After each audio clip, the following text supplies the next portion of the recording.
নিধিবি স্মরণে আরম্ভ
রাজা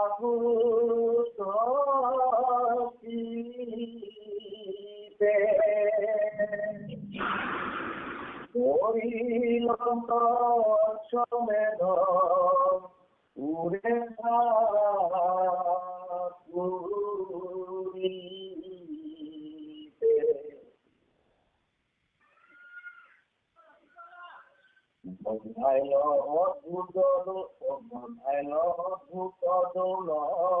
আশ্চর্য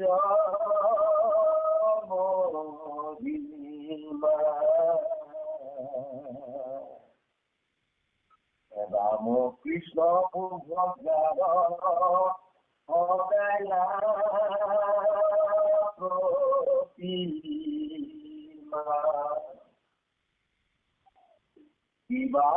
হেতু দোলক থাকিলাম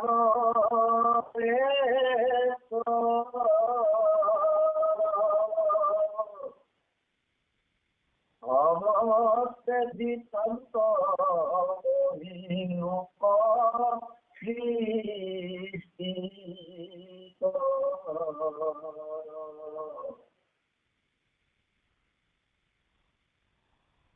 দমায় গুণ তথুনা মুনি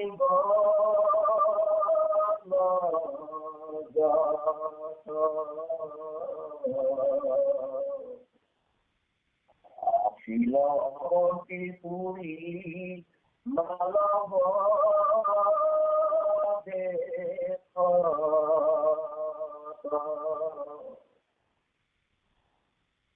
পাহাড় মহিমা কি করব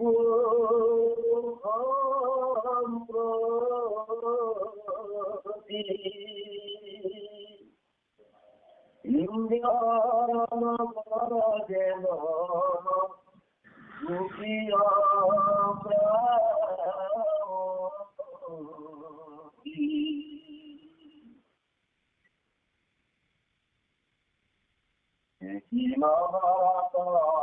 ইন্দ্র দুর্লভ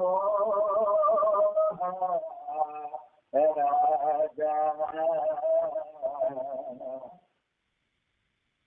ধর্ম পথে খাপিয়ন্ত পৃথিবীর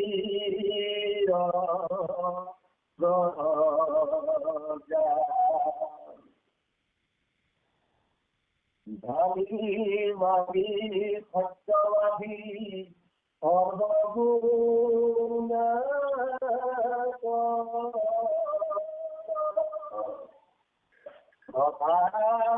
আদিত্য গেল ভোগে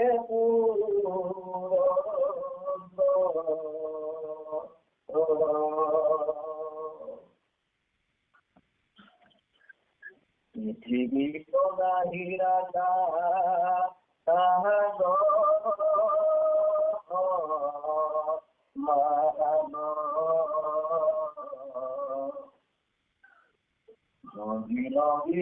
ধ্বজ বিলাম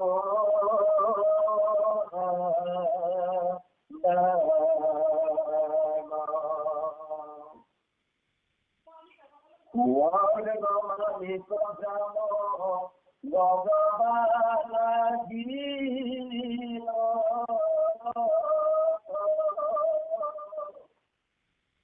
নিরন্তরে বিপ্লব উড়িলাম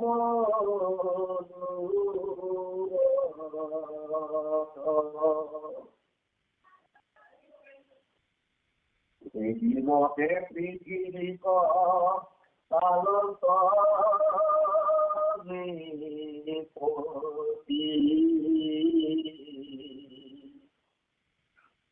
দিনে কথা নহে উপজিলা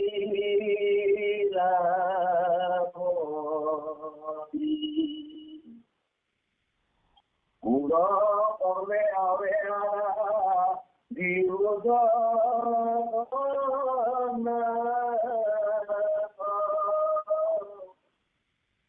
এই বিপুলে খাস্ত বিচারিলাম না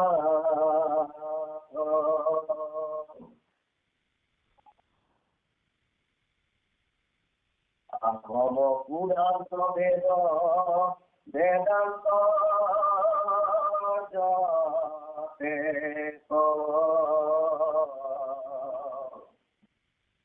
গুরু মুখে মিলন্ত সত্য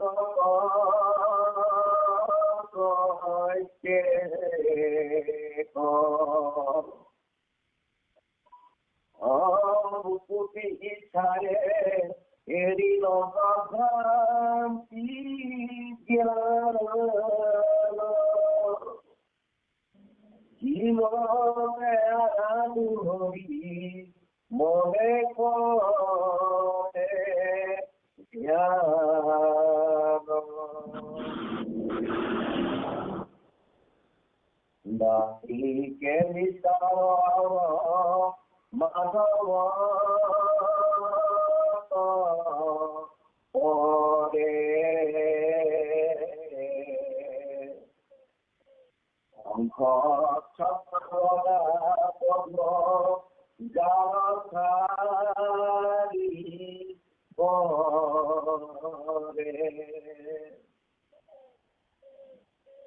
পদ্ম পত্র ভবনারু লুচ আয় গলে বল মারা ভুবই অসুখ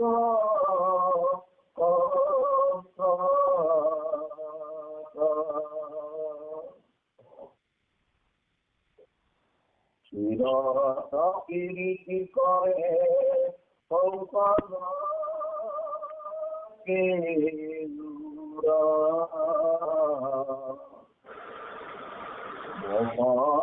কুন্দ মজনে পার্বত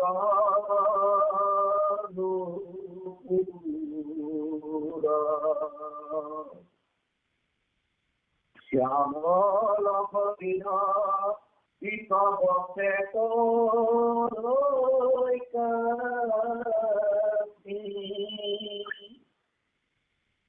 ইয়াত প্রকাশ হইয়াছি শ্রীবৎসর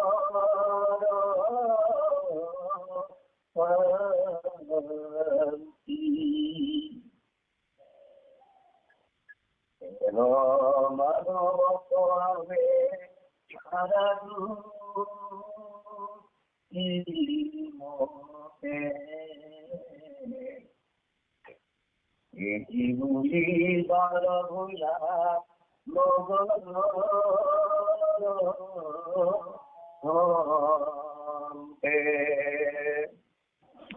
হরিনাম করে কৃষ্ণ শরণ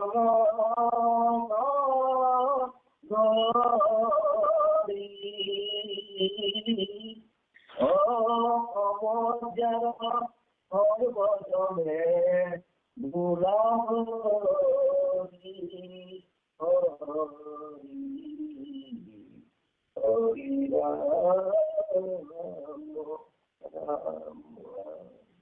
Krishna, Krishna. মাধৱ মাধৱ মাধৱ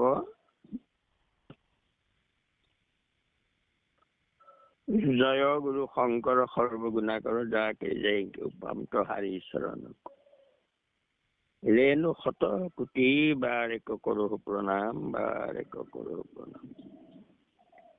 আমাৰ আজন্মৰ সেৱাৰ থলী আজি নামামিত সন্ধানী সত্ৰত সমবেত হৈ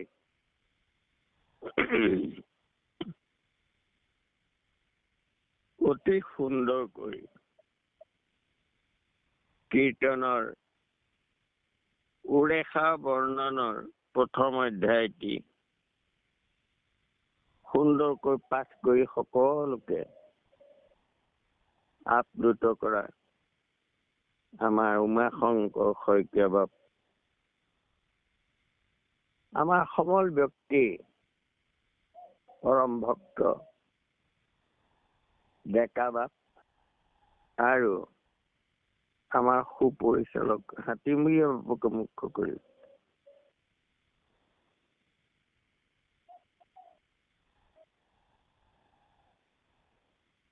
সমস্ত ভক্তি প্ৰেমী ৰসগ্ৰাহী বাপাই যি সদায় এই পুৱা ভাগত মহাপুৰুষ বিৰচিত অসমৰ মৌচাক কীৰ্তনামৃত পান কৰি নিজকে ধন্য কৰিছে। সকলোলৈকে আমাৰ ভক্তিভাৱ আশীৰ্বাদে নিবেদিলো। আজি আমি উৰেষা বৰ্ণন এই কীৰ্তন ভাগী পাঠ আৰম্ভ কৰিছো। আমাৰ সমাজত পণ্ডিত সকলৰ মাজত নানা ৰচনা বহুতে ক'ব খোজে শংকৰদেৱৰ ৰচনা নহয় এয়া। আৰু কীৰ্তন ভাগী প্ৰথম কীৰ্তন আছিলে উৰেষা বৰ্ণনেই জগন্নাথ ক্ষেত্ৰত তাৰমানে ৰচনা কৰিছিলে। আৰু দেখা গ'ল এতিয়া যে সেই কীৰ্তন উৰেষা বৰ্ণনৰ প্ৰথম কীৰ্তন ভাগ কিন্তু আজি কীৰ্তনত প্ৰথমতে দিয়া হোৱা নাই। প্ৰথম লিখা কীৰ্তন কিন্তু কীৰ্তন পুথিতে ইয়াত দিয়া হোৱা নাই। উৰেষা বৰ্ণনটো ভাগৱত তাৎপৰ্যৰো পিছত সংযোগ কৰা হ'লগৈ কীৰ্তনত, অৰ্থাৎ উপঞ্চী হিচাপে যেন কীৰ্তনত সংযোগ কৰা হ'ল বস্তুটো। এতিয়া আমাৰ প্ৰশ্ন সন্দেহ যে মহাপুৰুষ শংকৰদেৱে মূৰ্তি পূজা কথা কিয় তাৰমানে প্ৰথম ৰচনা কৰিলে।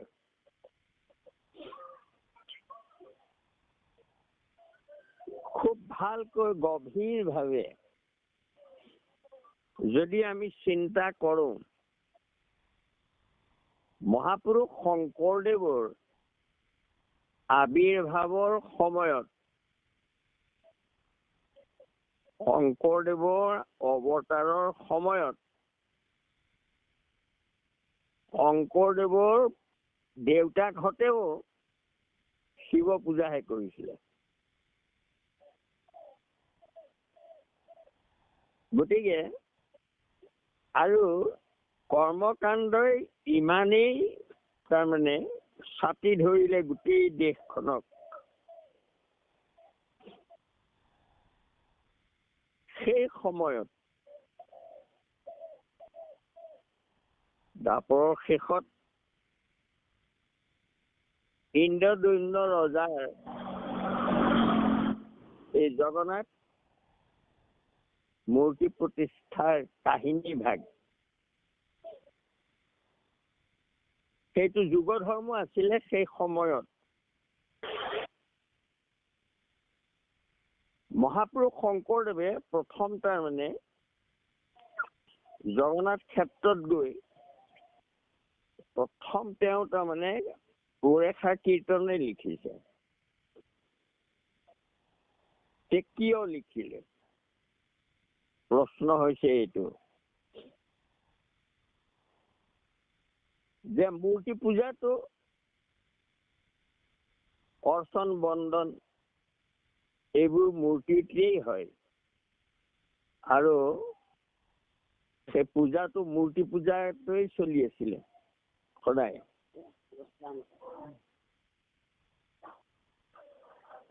গতিকে আৰু মহাপুৰুষ শংকৰদেৱে অনুমান কৰিছিলে যে প্ৰাকৃত ভকত অন্তত সেই সকলো যিসকলে মূৰ্তিতেই তাৰমানে ঈশ্বৰক উপাসনা কৰে, কৰ্ম অৰ্থাৎ মন্ত্ৰৰ দ্বাৰা, কৰ্মকাণ্ডৰ দ্বাৰা। গতিকে কৰ্ম মাৰ্গটোৰ ভিতৰত অন্তত ঈশ্বৰক তাৰমানে পূজা কৰা মূৰ্তি পূজাটোৱেই শ্ৰেষ্ঠ। আন যাগ যজ্ঞ পূজা পাতলতকৈ মূৰ্তি পূজাটো শ্ৰেষ্ঠ। প্ৰাকৃত ভকত সেই সকলো। গতিকে সৰ্বপ্ৰথমে অন্তত কৃষ্ণৰ পূজা ভাগকে তাৰমানে প্ৰচাৰ কৰা হওক, মানুহবোৰ কৃষ্ণমুখী কৰক আৰু সেই কৃষ্ণ বলভদ্ৰ সুভদ্ৰাৰ মূৰ্তি প্ৰতিষ্ঠা কৰি অন্তত কৃষ্ণমুখী হওক, যিজনে নাম ধৰ্ম বিদিত কৰিছিলে সেই কৃষ্ণৰ পূজাৰে আৰম্ভ হওক প্ৰথমতে। তেতিয়া মানুহবোৰে অন্তত কৃষ্ণ ভক্ত হব। সংখ্যকে জগন্নাথৰ প্ৰতি মোহিত হলেও তাৰমানে কৃষ্ণ জগন্নাথ আৰু কৃষ্ণৰে মূৰ্তি সেয়া জগন্নাথ নামত প্ৰতিষ্ঠা কৰা হৈছে। গতিকে মহাপুৰুষৰ প্ৰথম চিন্তাটো আছিলে যে কৰ্ম মাৰ্গৰ দ্বাৰাই হওক কিন্তু কৃষ্ণ পূজাটো তাৰমানে কৃষ্ণমুখী হওক মানুহবোৰ। প্ৰথম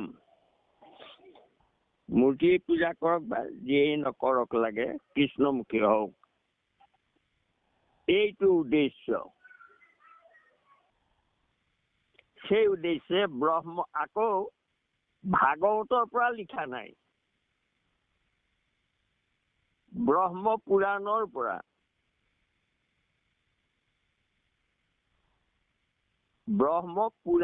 পৰা পদ সংগ্ৰহ কৰি এই উৰেষা বৰ্ণন ভাগ উৰেষা বৰ্ণনাহে কৰিছে সেয়া। আৰু দ্বিতীয় কথাটো হ'ল আৰু পৰমাৰ্থ কথা, দ্বিতীয় কথাটো হ'ল কি চাওক, মহাপুৰুষ শংকৰদেৱে জগন্নাথ ক্ষেত্ৰত গৈ জগন্নাথৰ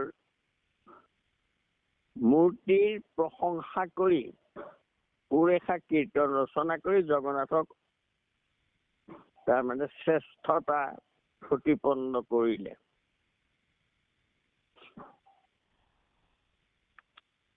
কিন্তু সেই জগন্নাথে আকৌ মহাপুৰুষ শংকৰদেৱক ঈশ্বৰ বুলি পৰিচয় কৰাই দিলে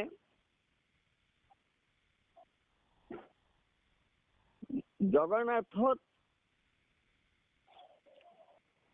সদায় ভাগৱত পাঠ কৰে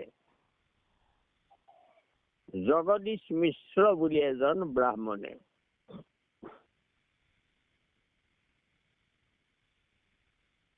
আৰু শংকৰদেৱ ঘূৰি অহাৰ পিছত তীৰ্থ ভ্ৰমণৰ পৰা ঘূৰি আহিলে। তেতিয়া জগদীশ মিশ্ৰই জগন্নাথত ভাগৱত পাঠ কৰি তেওঁ গৃহত শুই থাকোতে স্বয়ং জগন্নাথে আহি তেওঁক জগদীশ মিশ্ৰক কৈ থৈ গ'লহি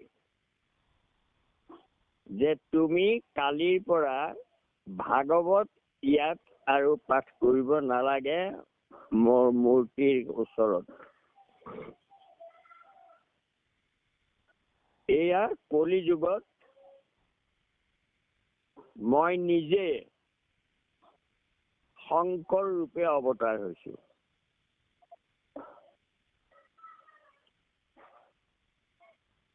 গতিকে তুমি ভাগৱত সেই শংকৰৰ ওচৰত গৈ তুমি ভাগৱত পঢ়িবা আৰু তেতিয়াই ভাগৱত মোৰ শ্ৰৱণ হ'ব। আৰু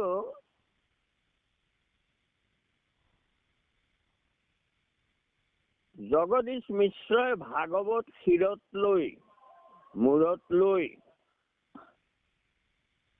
খোজ কাঢ়ি কাঢ়ি আহি মহাপুৰুষ শংকৰদেৱক বিচাৰি আহি ধোৱা হাততে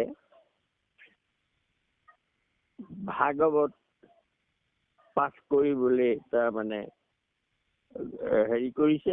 আৰু শংকৰদেৱক কৈছে কথাটো যে মই এনেকুৱা স্বপ্ন দেখিলো আৰু মোক আজ্ঞা কৰিলে আপোনাৰ ওচৰত আপুনিয়েই সেই জগন্নাথ বুলি পৰিচয় দিছে মোক, গতিকে আপোনাৰ ওচৰত মই এই ভাগৱত পাঠ কৰিবৰ কাৰণে মোক পঠাইছে।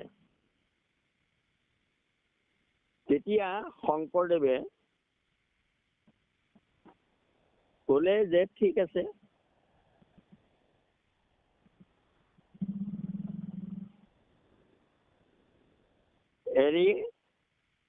মই ভাগৱতৰ ওপৰত কৰিছো ইতিমধ্যে, তথাপিতো তুমি যেতিয়া আজ্ঞা লৈ আহিছা বাৰু পাঠ কৰা। আৰু তাৰপিছত ভাগৱত পাঠ হ'ল। পাঠ হোৱাৰ শেষত তেওঁ ক'লে যে মই জগদীশ মিশ্ৰই ক'লে যে মই এবাৰ জগন্নাথত এটি গুৱাপান অৰ্চনা কৰি মই সেৱা ভাগ জনাবলৈ মন হেঁপাহ গৈছিলে। তেতিয়া শংকৰদেৱে ক'লে ঠিক আছে, তুমি গুৱাপান এভাগ এটা গাঁত খনাই তাতে কলপাত দি পেলাই তাতে গুৱাপান আৰু অৰিহণা এটকা থৈ তাৰপৰা পতাই দিলে, আকৌ এখন কলপাত দি ঢাকিলে, পতাই দিলে, দি ক'লে একান্ত মানে তুমি জগন্নাথক এয়া অৰ্চনা কৰা।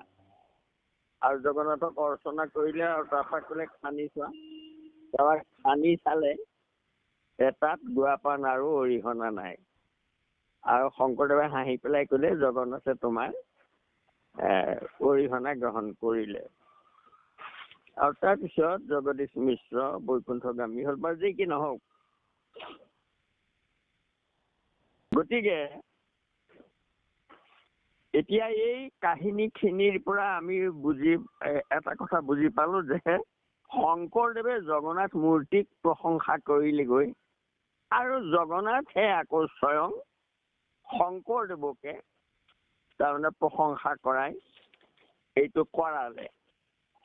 এই দুটা কথা আমি এতিয়া তাৰ মাজলৈ সোমাই যাম। যোৱাৰ পিছত আমি আৰু বহুত কথা জানিব পাৰিম। এই কিন্তু সদ্যহতে মই আপোনালোকৰ সন্দেহটো ভঞ্জন কৰি লৈছো যে উৰেষা বৰ্ণন শংকৰদেৱে লিখা হয় আৰু জগন্নাথ ক্ষেত্ৰত লিখা হয়, আৰু প্ৰথমতে অন্ততঃ কৃষ্ণমুখী হওক বুলি মানুহবোৰে কৰ্মকাণ্ডত গোটেই ভাৰতবৰ্ষ মজি আছে। গতিকে অন্ততঃ কৃষ্ণমুখী হওক বুলিও এয়া প্ৰথম উৰেষা বৰ্ণন কীৰ্তন লিখাটো শংকৰদেৱে হয়। আৰু দ্বিতীয় কথা হ'ল যে জগন্নাথক প্ৰশংসা কৰিলে শংকৰে, আৰু শংকৰদেৱক জগন্নাথে শংকৰদেৱৰ ওচৰলৈ ভাগৱত ঘূৰাই পঠাই দিলে। এই দুটা কথা আছে। গতিকে যি কি নহওক, এতিয়া আমাক সুন্দৰকৈ বাপে আজি কথাখিনি পাঠ কৰিলা। এইটো আৰম্ভণি মাত্ৰ। জয় জয় জগন্নাথ প্ৰণাম ৰাম। এই জগন্নাথকে প্ৰণাম কৰা হৈছে। আৰু নম নমো জগন্নাথ ভকতৰ নিধি হৰিক স্মৰণে আৰম্ভ হওক সিদ্ধি। উৰেষাৰ কীৰ্তনক শুনিও লোকাই শংকৰে ৰচিলা ব্ৰহ্মপুৰাণ কচাই। এয়া শংকৰদেৱে সেয়া ব্ৰহ্মপুৰাণৰ পৰা লিখিছিলে দেই। কিন্তু আমাৰ শংকৰদেৱে প্ৰচাৰ কৰা ধৰ্মটো ব্ৰহ্মপুৰাণৰ নহয়। শংকৰদেৱে প্ৰচাৰ কৰা ধৰ্মটো হ'ল ভাগৱত আৰু গীতাৰ পৰা। কৃষ্ণ মুনিগণে ব্ৰহ্মাটো পুচিলা প্ৰণিপাতে ক্ষেত্ৰৰ মহিমা ভাবে কহিও আমাতে কিবা হেতু ইন্দ্ৰদৈন্য ৰজা শুদ্ধ চিতে কৰিলত অশ্বমেধ উৰেষা পুৰীতে। যে উৰেষা পুৰীতনো কিয় তাৰমানে অশ্বমেধ কৰিলেগে ইন্দ্ৰদৈন্য ৰজাই, এই কথাটো ব্ৰহ্মাক ঋষিসকলে সুধিছে। ঋষিসকলে ব্ৰহ্মাক সুধিছে আৰু ব্ৰহ্মাই বৰ্ণনা কৰা কথা এইখিনি।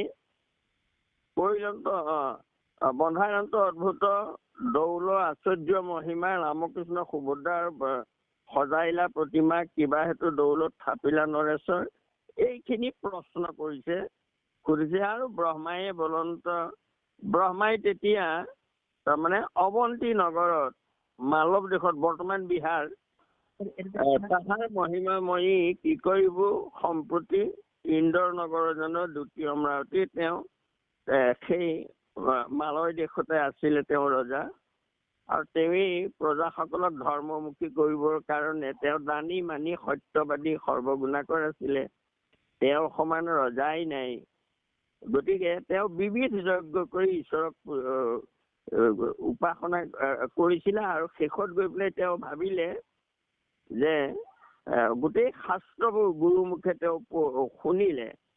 শুনাৰ পিছত তেওঁৰ মনত এনেকুৱা ভাৱ আহিলে, কাৰণ সেইটো কৰ্মকাণ্ডৰ যুগেই, কৰ্ম মাৰ্গৰ। গতিকে মই কৃষ্ণক কেনেকৈ পূজা কৰোঁ। গতিকে অকল কৃষ্ণক পূজা কৰাৰ কাৰণে এটা হেঁপাহ হ'ল। আৰু হেঁপাহ হলত তেতিয়া তেওঁ কৃষ্ণৰ মূৰ্তিটো তাৰমানে তেওঁ ধ্যান কৰিছে। আৰু মাধৱত কৰে মোৰ ধ্যানৰ বস্তু নাই বুলি এয়া কৃষ্ণৰ ৰূপটো তেওঁ চাইছে। আৰু তেনেকুৱা ৰূপৰে এটি তাৰমানে প্ৰতিমা সুভদ্ৰা, কৃষ্ণ আৰু বলভদ্ৰ তিনিওৰে একেলগে তাৰমানে কৃষ্ণ অংশই, বলৰামো আৰু সুভদ্ৰাও। গতিকে এই মূৰ্তিকে জগন্নাথ প্ৰতিষ্ঠা কৰাৰ তেওঁ কল্পনা কৰিছে। আৰু আমি কালিলৈৰ পৰা বাৰু তাৰ মাজলৈ সোমাই যাম, তাত কি আছে। কিন্তু আমি সন্দেহ কৰিবলগীয়া কথাটো যে উৰেষা বৰ্ণন শংকৰদেৱে লিখা হয় নে নহয় নে, এনেকুৱা লৈ পেলাই আমাৰ সন্দেহ কৰিব নালাগে। কৃষ্ণ হ'ব বা সকল মোৰ তাৰমানে এই বিশেষ কথা এটাৰ কাৰণে আলহী আহিছে। আৰু গতিকে আপোনাক সবে এই আলোচনা আগবঢ়াওক। মই মিউট কৰি শুনি থাকিম বাৰু। কৃষ্ণ কোটি কোটি ঘৰৰ অপৰাধতে কৰময় দুৰাশয় হে হৰি মুকদাশয় নমানি ক্ষময়ুক মই শ্ৰীমন্ত শংকৰ হৰি ভকতৰ জানা যেন কল্পতৰু তাহান্ত বিনাই নাই নাই নাই আমাৰ পৰম আমাৰ পৰম গুৰু কৃষ্ণ মাধৱ কৃষ্ণ।